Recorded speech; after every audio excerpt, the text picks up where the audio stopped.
रात के अंधेरे में चाणक्य और चंद्रगुप्त हाथ में मशाल लिए एक सुनसान रास्ते पर चल रहे थे। चंद्रगुप्त ने चाणक्य से अचानक रात में निकलने का कारण पूछा तो उन्होंने जवाब देते हुए कहा, आज रात हमें किसी खास व्यक्ति से मिलना है। चंद्रगुप्त ने उत्सुकतावश पूछा, कौन है वे और हम किस काम को लेकर उनसे मिल रहे हैं? चाणक्य चंद्रगुप्त की ओर देखकर बोले, धैर्य चंद्रगुप्त, धैर्य। कुछ देर में तुम्हें पता चल जाएगा कि हम किससे मिलने वाले हैं। यह सुन चंद्रगुप्त अब एक आज्ञाकारी शिष्य की तरह चाणक्य के साथ चलने लगा। उनके पीछे अंधेरे की आड़ में चल रहे गुप्तचर ने चाणक्य पर तीर तान दिया था, लेकिन उनकी बात सुन वो मन ही मन बोला, इतनी रात में अगर यह दरिद्र किसी से मिलने जा रहा है तो जरूर कोई महत्वपूर्ण आदमी होगा। चलो, 2 से भले 3। अब जब नियति ने ही 3 लोगों का मरना तय कर लिया है तो मैं तो बस एक साधन मात्र हूं। यह सोचते हुए उसने तीर वापस तरकश में रख दिया और उनका पीछा करने लगा। कुछ दूर चल चाणक्य चंद्रगुप्त को ले घने जंगल की ओर बढ़ गए। जैसे जैसे वो आगे बढ़ने लगे, पेड़ों से छन के आ रही चांद की रोशनी फीकी पड़ने लगी। थोड़ी ही देर में चाणक्य के हाथ में जल रही मशाल तेल की कमी के कारण बुझ गई और वो बगैर किसी रोशनी के चुपचाप आगे बढ़ने लगे। उनके पीछे चल रहा गुप्तचर अब अपना संयम खोने लगा था। मशाल के चलते उसे चाणक्य पर नजर रखने में कोई दिक्कत नहीं हो रही थी, लेकिन अब इस अंधेरे में चाणक्य और चंद्रगुप्त का पीछा करना अपने आप में एक चुनौती बनता जा रहा था। उसने अब और समय न गवाते हुए उन्हें मारने के इरादे से तरकश से एक तीर निकाल लिया। तीर प्रत्यंचा पर चढ़ा। वो चाणक्य और चंद्रगुप्त के पांव से हो रही आवाज की ओर अपना ध्यान केंद्रित करने लगा। उस खुप अंधेरे में अब आवाज ही उसके तीर को उसका लक्ष्य भेदने में कारगर थी। वो चौकन्ना हो पदचापों से हो रही आवाज पर कान लगाए हुए था और अगले ही पल उसने कुटिल मुस्कान के साथ तीर चला दिया। एक पल को तीर के सरसराने की आवाज आई और अगले ही पल किसी के जोर से चिल्लाने की आवाज उस जंगल में गूंज उठी। आवाज सुन गुप्तचर को यकीन हो गया कि तीर ने चाणक्य को अपना शिकार बना लिया है। वो बगैर समय गवाए दूसरा तीर प्रत्यंचा पर चढ़ाते हुए उस आवाज की ओर दौड़ा, क्योंकि उसका अगला शिकार था चंद्रगुप्त। अनुमान के सहारे वो जैसे ही आवाज आने वाली जगह पर पहुंचा तो वहां कोई नहीं था। ये देख वो अचंभित था।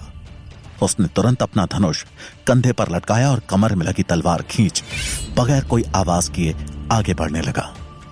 लेकिन तभी अचानक उसे अपनी गर्दन पर एक ठंडे धातु के लगने का एहसास हुआ और इससे पहले कि वो कुछ समझ पाता, उस शांत वातावरण में सूरजमल की आवाज गूंजी, तुम पकड़े गए हो, अपनी तलवार फेंक दो। तभी पेड़ के पीछे से उसके सामने चाणक्य और चंद्रगुप्त भी आ गए। चाणक्य को सही सलामत देख उसे समझ आ गया कि यह सब उसे फंसाने की सोची समझी चाल थी। शिकारी अब खुद शिकार बन चुका था। गुप्तचर ने तलवार को जमीन में गिरा दिया।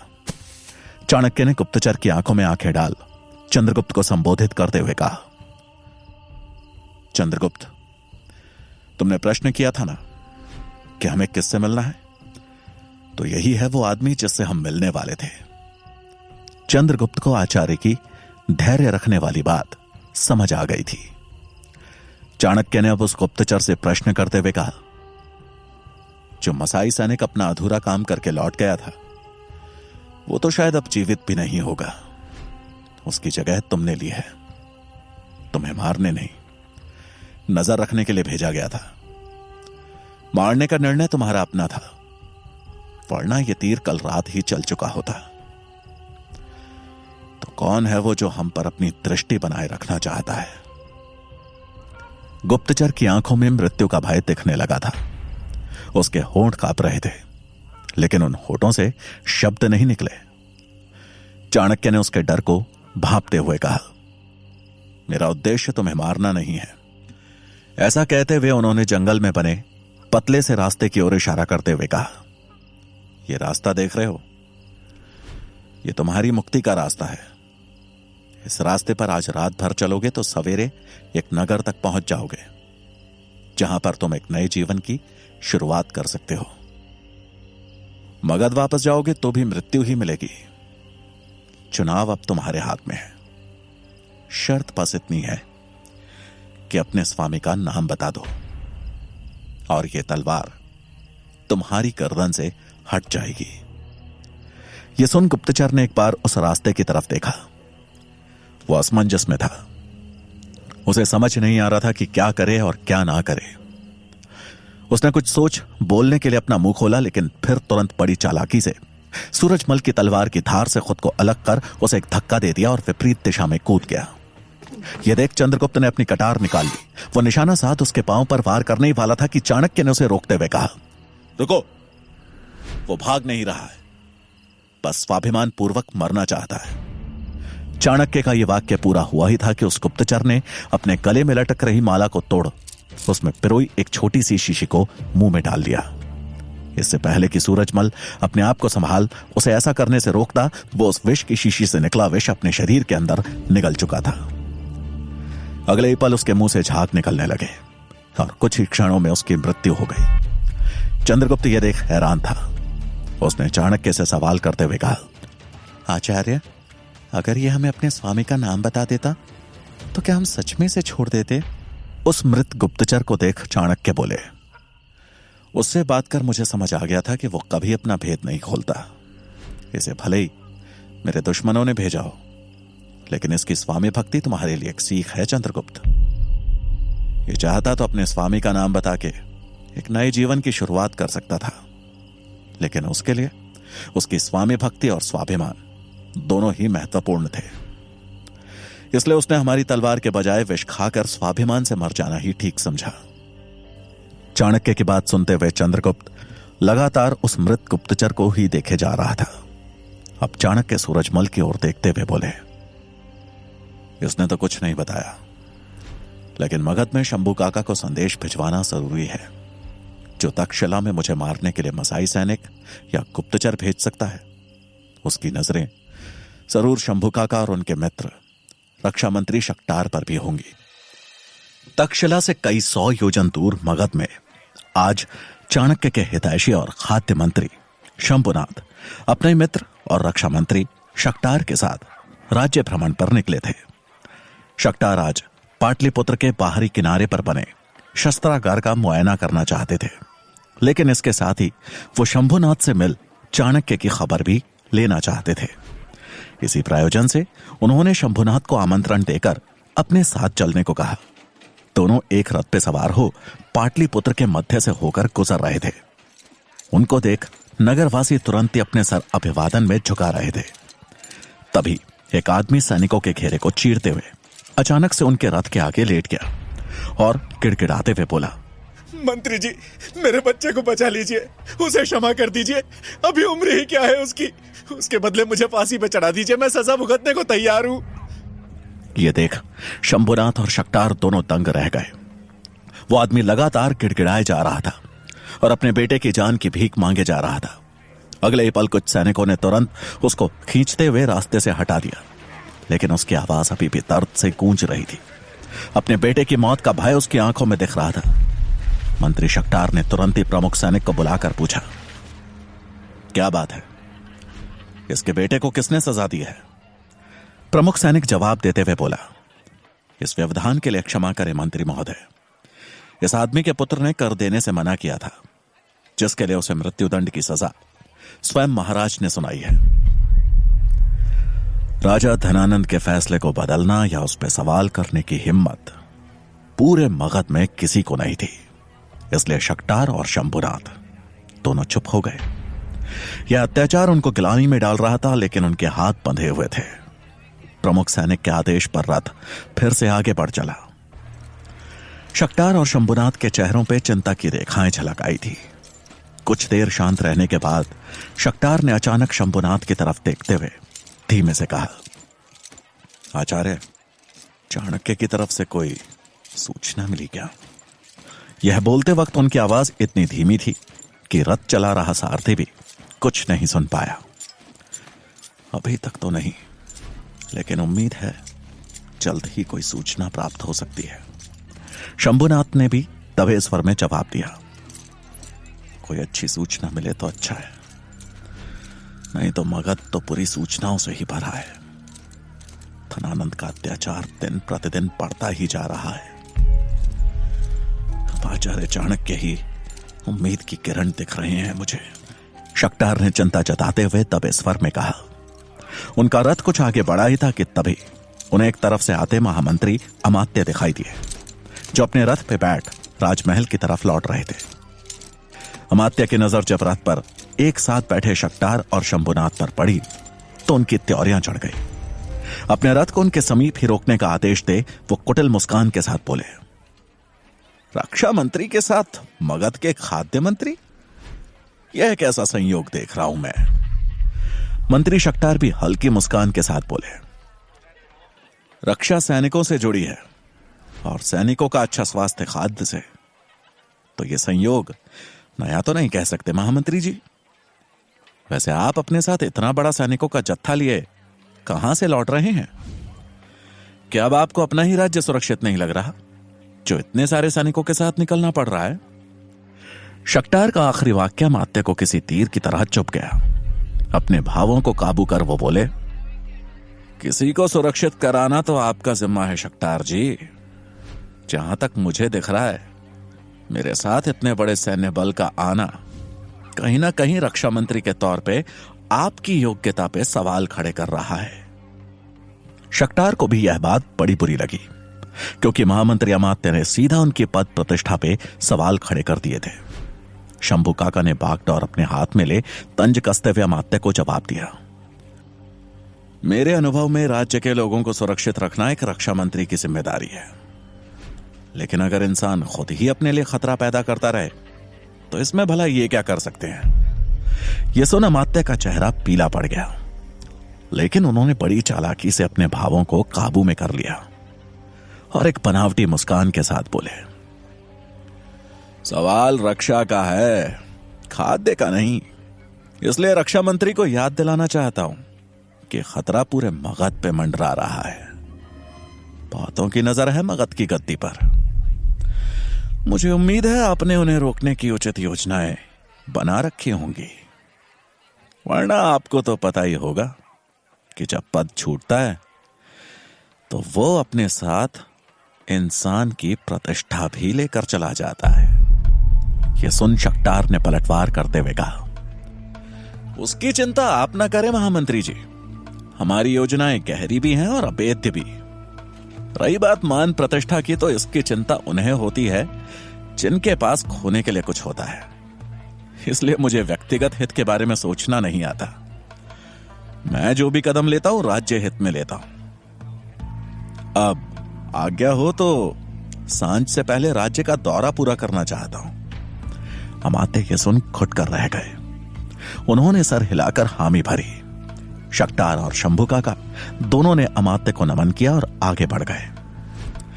शक्टार और शंभुनाथ की तीखी बातें अमात्य को अभी भी चुभ रही थी। कुछ सोचते हुए उन्होंने दांत पीसते हुए मन ही मन कहा, इन दोनों की मित्रता कुछ ज्यादा ही फल फूल रही है। इनका साथ में होना संयोग नहीं, कोई गहरी साजिश है जिसका जल्दी ही पता ना लगा तो अनर्थ होते देर नहीं लगेगी। यह सोचते हुए उन्होंने एक सैनिक को अपने पास बुलाया और उसे कुछ समझाने लगे। उधर तक्षशिला में चंद्रगुप्त के मन और मस्तिष्क में कल रात की घटना ही घूम रही थी। उस गुप्तचर और उसको पकड़ने की आचार्य की योजना के बारे में वो लगातार सोचे जा रहा था। आचार्य चाणक्य के सिखाए हर पाठ को अब वो अच्छे से समझने लगा था, लेकिन अभी उसकी सबसे बड़ी चिंताओं में एक थी तक्षशिला विश्वविद्यालय के प्रवेश परीक्षा में सफल होना, जिसके लिए वो हर संभव कोशिश में लगा था। आसमान में सूरज ढलने को था, लेकिन चंद्रगुप्त के लिए जैसे सवेरा हुआ था। उसने आश्रम में किनारे रखी लाठी उठाई और आश्रम के पीछे बने खुले मैदान में पहुंच अपनी लाठी से अभ्यास करने लगा। वो लाठी को ऐसे लहरा रहा था जैसे कि उसके हाथ में कोई तलवार हो। लाठी की हवा को चीरने की आवाज से चंद्रगुप्त के वार का प्रभाव पता चल रहा था। उसके अभ्यास की लगन उसकी आंखों में झलक रही थी। आसमान में लालिमा भी गुम होने लगी थी। वो अभ्यास करते हुए एक तरफ घूमा तो उसकी नजर सुकन्या पर पड़ी। जो कुछ दूर एक बड़े से पेड़ के नीचे चुपचाप बैठी थी। उसे देख लग रहा था मानो वो किसी गहरे विचार में डूबी हो। वो तुरंत ही उसके पास पहुंच बोला, क्या हुआ सुकन्या, तुम ठीक तो हो? क्या सोच रही हो? चंद्रगुप्त की आवाज सुन वो अचानक चौंक सी गई और फिर उसकी तरफ देखते हुए आत्मविश्वास के साथ बोली, अब मेरे सोचने को क्या रखा है? मैंने आज से, अभी से यह तय किया है कि सोचना नहीं है, अब बस करना है। चंद्रगुप्त ने पूछा, क्या करना चाहती हो तुम? सुकन्या अपनी जगह से खड़ी हो गई और बोली, वही जो आचार्य चाणक्य ने कुश की घास के साथ किया था। कुश उनके पैरों में चुभा तो उन्होंने हर कुश को उखाड़कर उसकी जड़ों में मट्ठा डाल दिया था ताकि वो कुश दोबारा न पैदा हो सके। मैं भी उन डकैतों को मार उनके आतंक को हमेशा के लिए खत्म कर देना चाहती हूं। चंद्रगुप्त सुकन्या के चेहरे के भाव देखकर हैरत में आ गया था। उसने कहा, पर तुम उन हत्यारों को पहचानोगी कैसे? सुकन्या का चेहरा तन गया। उसने कहा, अपने मन में मैं कल से बस उन्हीं चेहरों पर ध्यान केंद्रित कर रही हूं। उन सब ने अपने मुंह जरूर कपड़े से ढके हुए थे, लेकिन उनकी क्रूर आंखें मैं कभी नहीं भूल सकती। सुकन्या की आवाज में इतनी दृढ़ता थी कि चंद्रगुप्त दंग रह गया और फिर एक भरोसे के साथ उसकी तरफ देखते हुए बोला, सुकन्या, तुम्हारी इस लड़ाई में मैं तुम्हारे साथ हूं और हमेशा रहूंगा। हम मिलकर उन हत्यारों को सजा देंगे, लेकिन लड़ने के लिए हमें अभी मजबूत बनने की जरूरत है। हमें सीखने की जरूरत है, तभी हम उन सबको उनके किए की सजा दे पाएंगे। और सीखने के लिए तक्षशिला से बेहतर कोई जगह नहीं है। यह सुन सुकन्या हैरानी भरे स्वर में बोली, तक्षशिला? लेकिन मुझे वहां प्रवेश मिलेगा क्या? क्यों नहीं, तुम एक बार आचार्य चाणक्य से बात करना।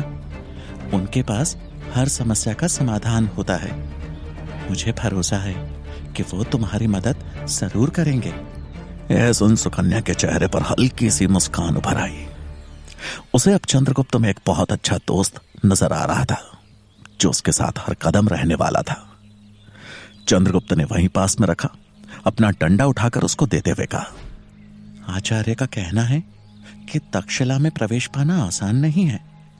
वहां हर कला में पारंगत होना पड़ता है, इसलिए इसी समय से तुम्हें अभ्यास शुरू कर देना चाहिए।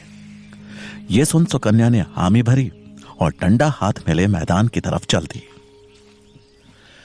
चाणक्य तक्षशिला में अपना काम खत्म कर एक तय स्थान की ओर बढ़े। उनके कहने पर सूरजमल ने एक संदेश वाहक का प्रबंध कर लिया था। कुछ देर चलने के बाद उनकी भेंट सूरजमल से हुई।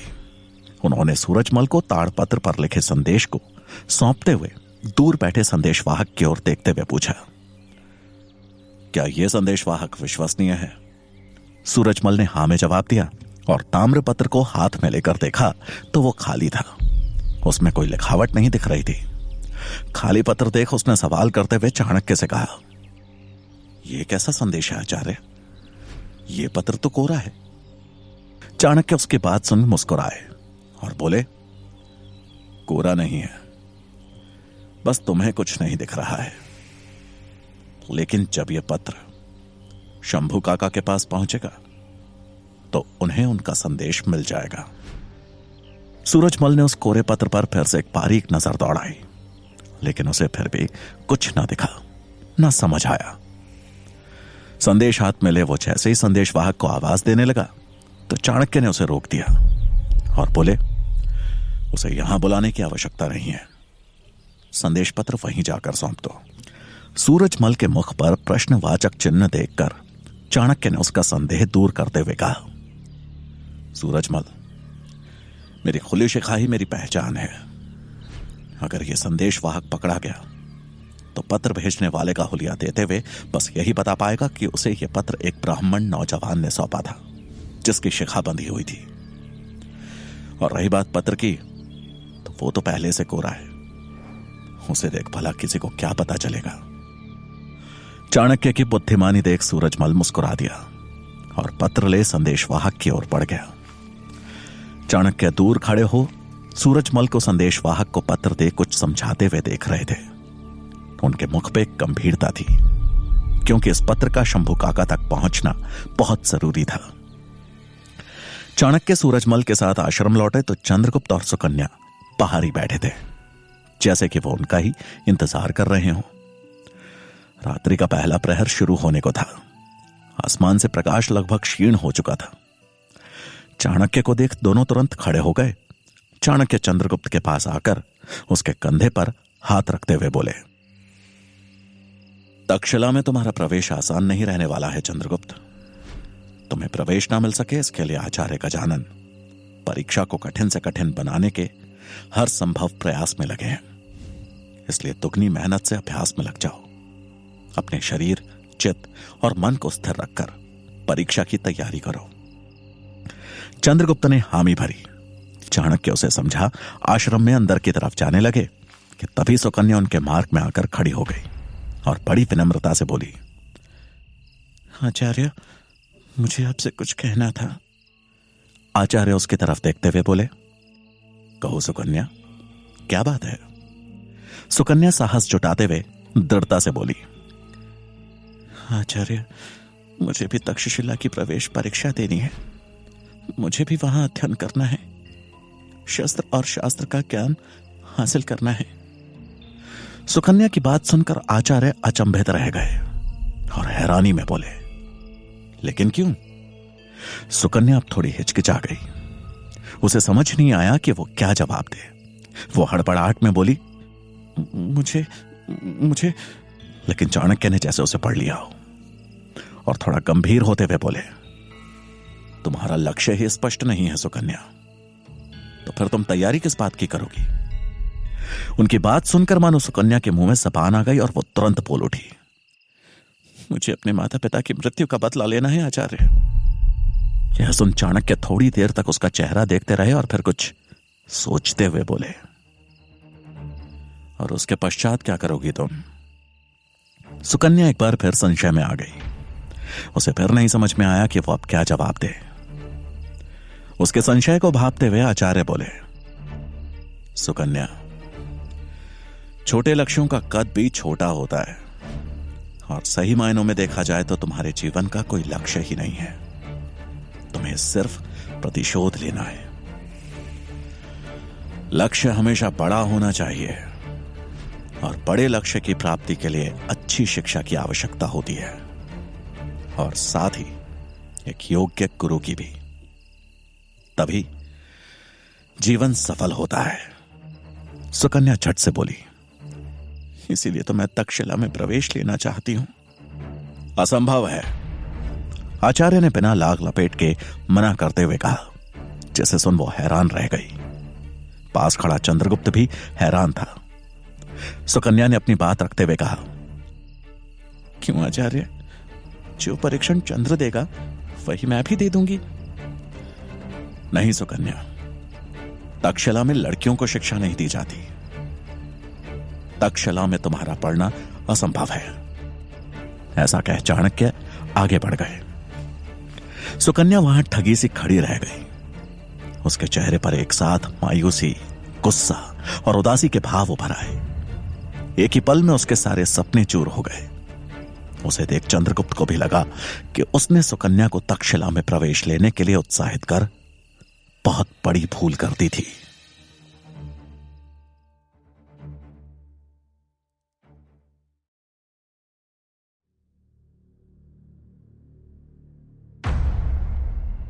आचार्य चाणक्य का जवाब सीधा था। तक्षशिला में सुकन्या नहीं पढ़ सकती। यह जवाब सुनकर सुकन्या की आंखों के सामने अपने मां बाप का चेहरा कौंध गया। उसकी आंखें भर आई। उसे लगा जैसे वो फिर से सब हार गई हो, जैसे उसके माता पिता को फिर से उसी आग में जला दिया गया हो। सुकन्या को वहीं अकेला छोड़ आचार्य चाणक्य आश्रम के भीतर चले गए थे। सुकन्या एक हारे हुए योद्धा की भांति वहीं खड़ी थी। चंद्रगुप्त भी उसी के बगल में खड़ा था। वो सुकन्या की स्थिति से अवगत था और उसे समझाते हुए बोला, तुम चिंता ना करो सुकन्या, हम कोई दूसरा रास्ता निकालेंगे जिससे तुम जरूरी शिक्षा ग्रहण कर पाओगी। सुकन्या ने डबडबाई आंखों से चंद्रगुप्त की ओर देखते हुए कहा, चंद्रगुप्त, मेरे मन में आशा की जो किरण जागी थी वो झूठी नहीं थी, और ना ही मेरा संकल्प झूठा है। चाहे कुछ भी हो जाए, मैं शिक्षा ग्रहण करके रहूंगी, फिर चाहे वो तक्षशिला में रहकर मिले या कहीं और से। ऐसा कहे सुकन्या प्रांगण से अपनी कुटिया की ओर बढ़ गई।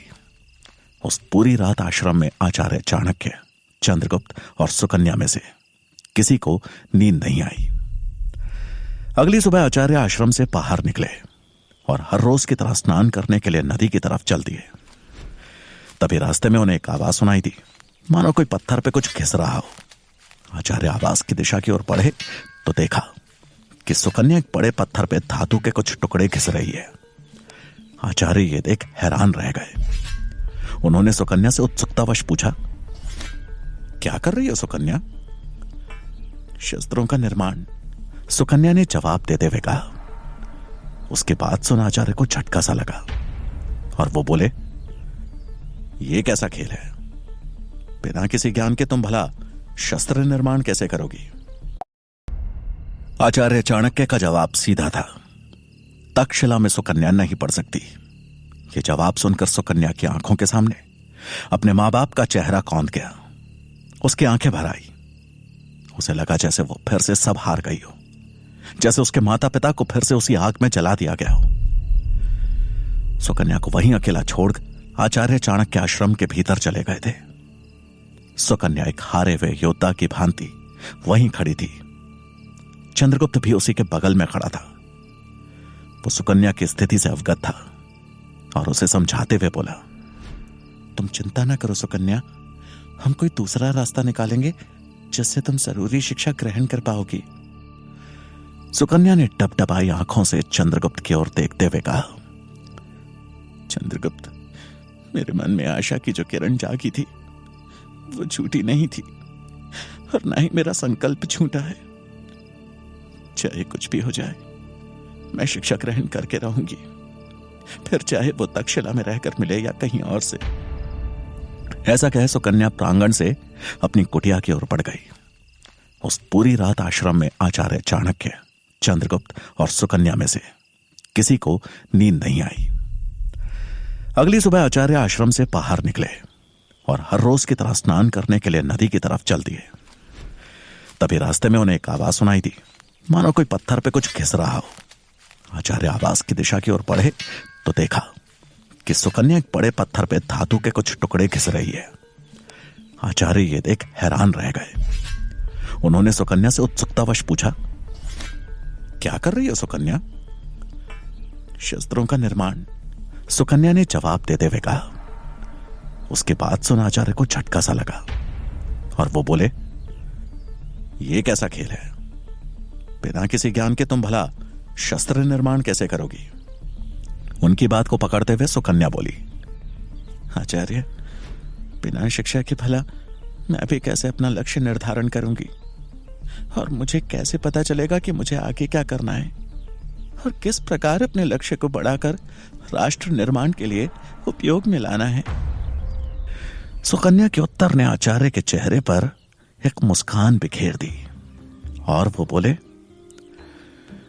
मुझे तुमसे यही आशा थी। अब जब तुमने अपना लक्ष्य बढ़ाकर समर्पण का भाव दिखाया है तो मुझे कुछ हल निकालना होगा। तक्षशिला का प्रवेश तो मेरे हाथ में नहीं है, लेकिन तुम्हारी शिक्षा का अवश्य है।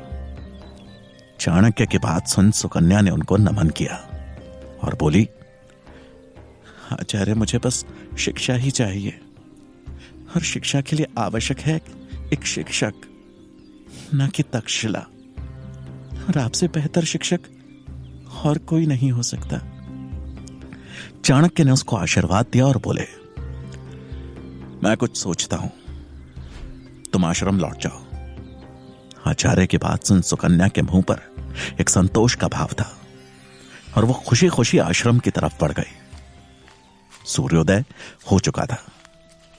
चिड़ियों की चहचहाहट से चंद्रगुप्त की नींद खुली और वो अपनी कुटिया से बाहर आया।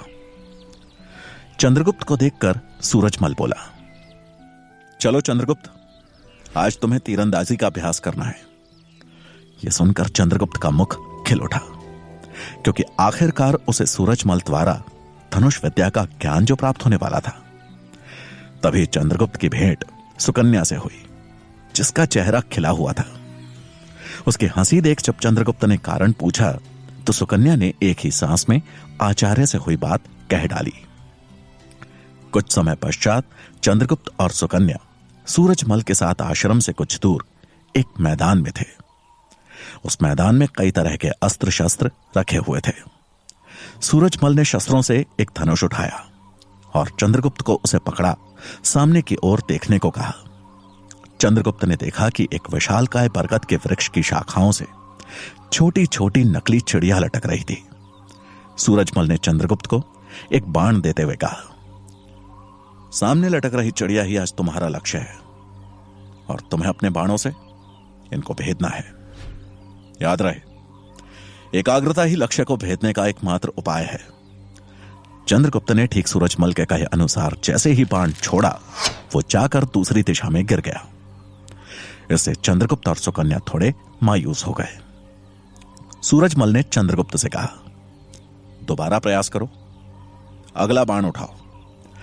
चंद्रगुप्त ने अगला बाण उठाया और एक बार फिर पूरी एकाग्रता के साथ उसे छोड़ा, लेकिन यह बाण भी थोड़ी दूर जाकर नीचे गिर गया। सूरजमल फिर बोले, अगला बाण, और एक बार फिर चंद्रगुप्त ने प्रयास किया। इस प्रकार अभ्यास करते करते दोपहर हो गई। चंद्रगुप्त का पूरा शरीर पसीने से तरबतर हो चुका था, लेकिन उसका एक भी बाण निशाने पे नहीं लगा था। पेड़ पे लटकी उन चिड़ियाओं में से एक भी चिड़िया को उसका बाण भेद नहीं पाया था। चंद्रगुप्त की सहनशीलता भी अब जवाब दे चुकी थी। सूरजमल भी उसके प्रदर्शन से निराश था।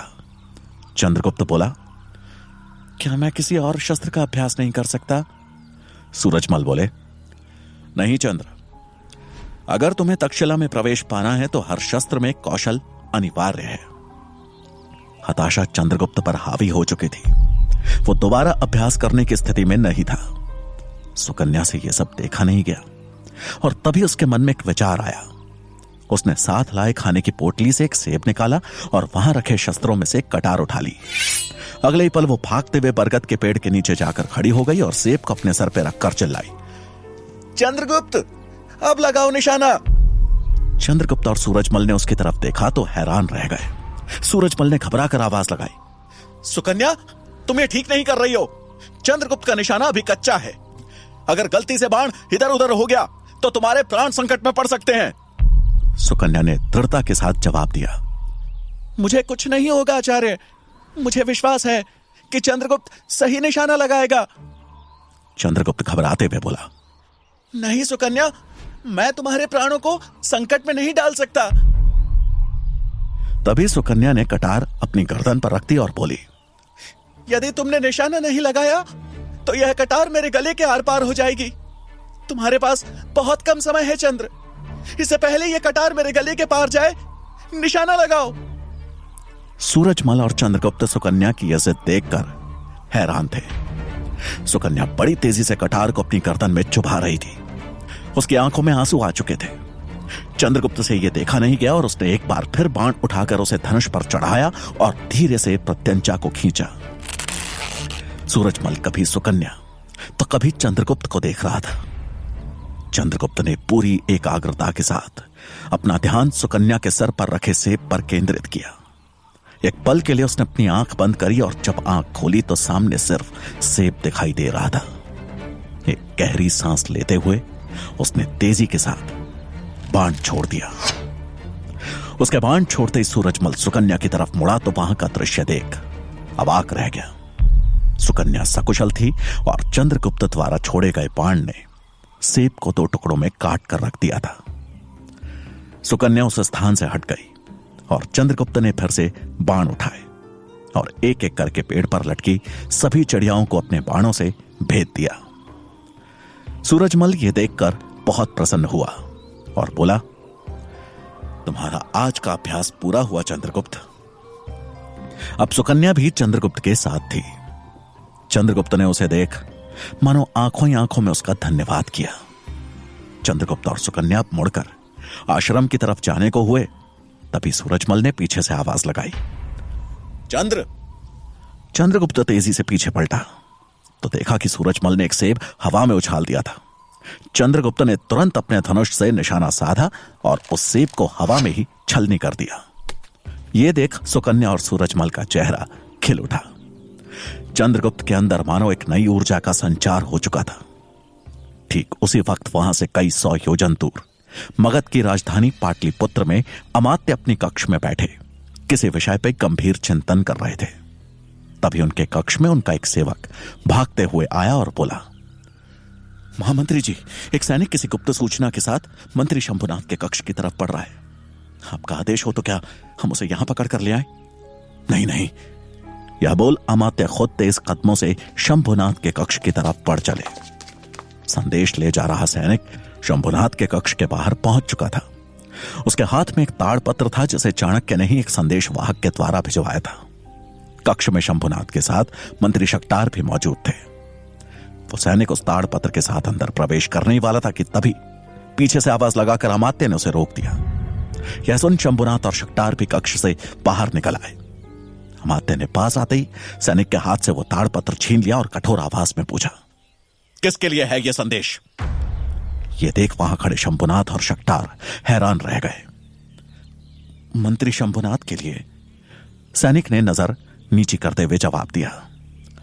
अमात्य ने शंभुनाथ और शक्टार दोनों की तरफ देखते हुए एक फीकी मुस्कान के साथ कहा, क्षमा श्रीमान, लेकिन सुरक्षा की दृष्टि से हमें महाराज धनानंद द्वारा यह आदेश दिया गया है कि महल में आने वाले हर सूचना पत्र की जानकारी हमें हो।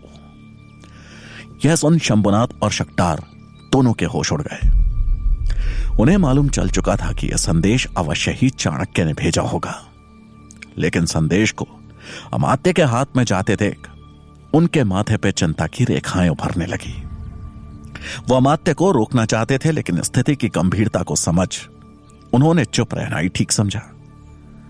अमात्य ने वो ताड़पत्र खोला और अंदर देखा तो वो पत्र कोरा था, उसमें कुछ भी नहीं लिखा था। वो हैरान रह गए कि भला ऐसा संदेश कोई क्यों भेजेगा। वो शंभुनाथ की तरफ हैरानी में देखते हुए बोले, इसमें तो कुछ भी नहीं लिखा है, भला यह कैसा संदेश है? शंभुनाथ और शक्टार समझ गए थे कि यह पत्र जरूर चाणक्य ने किसी युक्ति के तहत भेजा है। शंभुनाथ असमंजस से भरा चेहरा बनाते हुए बोले, पता नहीं महामंत्री, शायद किसी ने गलती से कोरा कागज ही भेज दिया है। वैसे पड़ोस के एक राज्य से मुझे संदेशा आना तो था, लेकिन संभवतः उनसे कोई चूक हो गई होगी। अमात्य के मुख पे हार जाने के भाव उभर आए और वो तिल मिलाते हुए उस सैनिक से बोले, कौन देकर गया है यह संदेश? सैनिक अमात्य के गुस्से को देखकर सिकपका गया और हड़बड़ाते हुए बोला, महामंत्री, एक बाहरी संदेशवाहक था। कौन से राज्य से आया था? उन्होंने गरजते हुए पूछा। महामंत्री, वो तो नहीं पूछा। सैनिक ने डर से कांपते हुए कहा। शंभुनाथ अमात्य का पीला पड़ा चेहरा देख मन ही मन खुश हो रहे थे। अमात्य ने झुंझुलाते हुए वो ताड़पत्र फाड़कर वहीं फेंक दिया और बड़ी तेजी से वहां से निकल गए। उनके पीछे वो सैनिक भी वहां से चला गया। शंभुनाथ ने तुरंत ही वो पत्र उठाया और एक कुटिल मुस्कान के साथ शक्टार की तरफ देखा। शक्टार के मुख पे भी कुटिल मुस्कान उभर आई। वो उस फटे हुए पत्र को लेकर कक्ष में आ गए। उन्होंने तुरंत उस कोरे पत्र को किसी तरह जोड़ा, जैसे कि उन्हें पता था कि इसमें लिखे संदेश को कैसे पढ़ना है।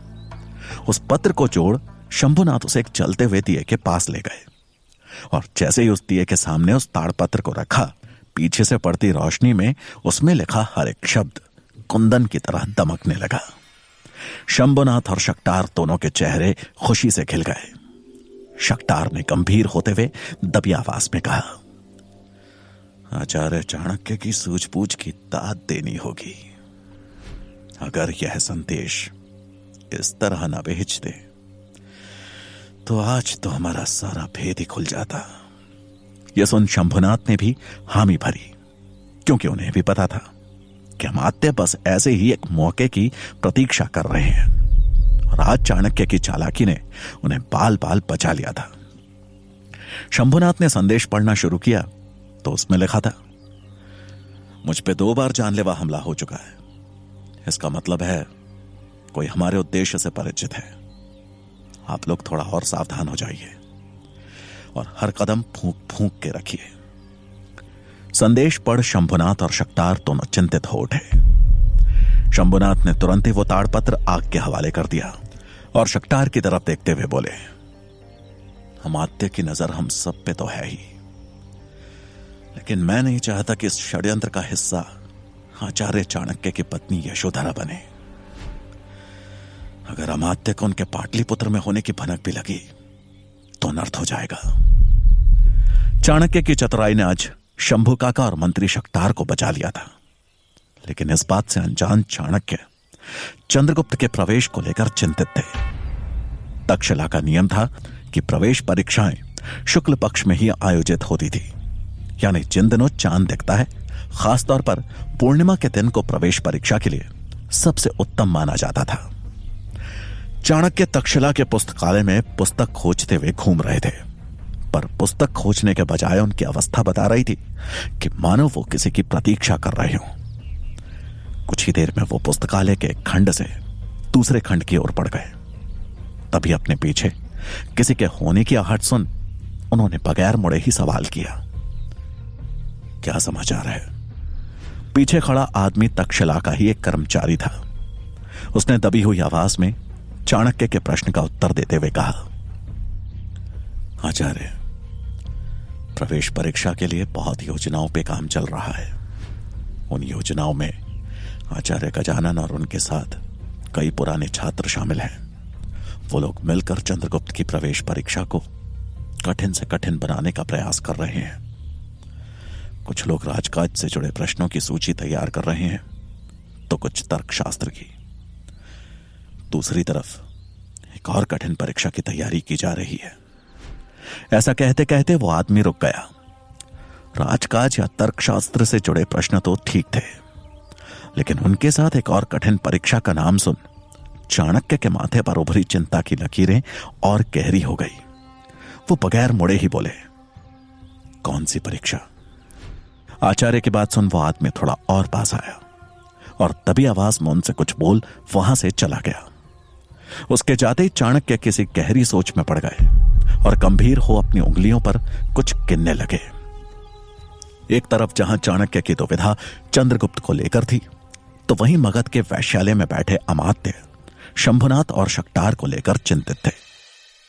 उस सैनिक से संदेश मिलते ही उन्हें ऐसा लगा था मानो आज उन दोनों का भांडा फोड़ कर ही रहेंगे, लेकिन उनकी जल्दबाजी के चलते उनका दाव उल्टा पड़ गया। पर उस पत्र को उनके हाथों में जाने से रोकने का भी तो यही एक उपाय था। उस घटना के बाद उन्होंने कक्ष से बाहर निकल उस संदेशवाहक को ढूंढवाने का प्रयास भी किया, मगर वो संदेशवाहक जिस हवा के झोंके की तरह संदेशा लेकर आया था, उसी हवा के झोंके की तरह गायब भी हो गया। इन्हीं सब सवालों से घिरे अमात्य से अब रहा नहीं गया और उन्होंने हाथ में पकड़े मदिरा के प्याले को जमीन में पटक आंखों में लावा लिए बोले, मैं सब समझ रहा हूं। तुम दोनों कठपुतलियों को नचाने वाला और कोई नहीं चाणक्य है। बुद्धि उसी की है। तुम दोनों तो सिर्फ मोहरे हो।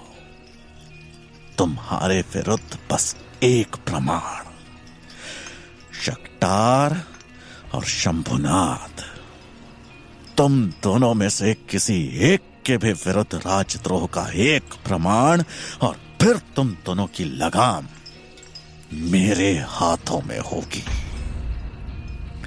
ऐसा कहते हुए उन्होंने अपनी मुट्ठी भींच ली। उन्होंने मुट्ठी को इतना कस के भींचा था कि मानो किसी लोहे की छड़ को भी टेढ़ा कर दे। प्याला गिरने की आवाज सुन उनको मदिरा पिला रही वैश्या वहां आ चुकी थी। उसने अमात्य के वाक्य सुन लिए थे। वो जैसे ही मदिरा का प्याला उठाने को आगे बढ़ी, अमात्य ने उसे हाथ के इशारे से ही रोक दिया और बोले, एकांत। उनकी आवाज सुन उस वैश्या में वो प्याला उठाने की हिम्मत नहीं हुई उसने सर झुकाकर उनका अभिवादन किया और बाहर जाने लगी। लेकिन तभी कुछ सोच वो पलटी। ये देख अमात्य का गुस्सा और बढ़ गया और वो चिल्लाए, मैंने कहा एकांत। अमात्य का गुस्सा देख वो वैश्या सकपका गई, लेकिन फिर भी हिम्मत जुटाते हुए बोली, क्षमा करें महामंत्री, आपको सुझाव देने की मेरी हैसियत नहीं है, लेकिन फिर भी आप महामंत्री हैं, राज्य के रचयिता हैं, आप निर्माण कर सकते हैं तो सर्वनाश भी। आपको अपने विरोधियों के विरुद्ध राजद्रोह का प्रमाण नहीं मिल रहा है, तो आप प्रमाण बना भी तो सकते हैं। ऐसा कहते हुए उसने अपना सर झुका लिया। अमात्य कुछ क्षण शांत रहे और फिर उनके चेहरे पर एक कुटिल मुस्कान उभर आई। वो मुस्कुराते हुए उस वैश्या से बोले, आज पूरी रात हमें मदिरा तुम पिलाओगी। रात्रि का एक प्रहर बीत चुका था। आचार्य चाणक्य तक्षशिला से लौट आए थे। आश्रम में प्रवेश करते ही वो सीधे चंद्रगुप्त की कुटिया में गए, जहां सूरजमल उसे कुछ पाठ कंठस्थ करवा रहा था। आचार्य के प्रवेश करते ही सूरजमल और चंद्रगुप्त ने अभ्यास बीच में ही रोक दिया। दोनों ने आचार्य को प्रणाम किया। आशीर्वाद देते हुए आचार्य ने पूछा, सूरजमल क्या स्थिति है? चंद्रगुप्त का शस्त्र और शास्त्रों का अभ्यास कैसा चल रहा है? सूरजमल ने जवाब दिया, मेरी समझ से चंद्रगुप्त प्रवेश परीक्षा के लिए तैयार है।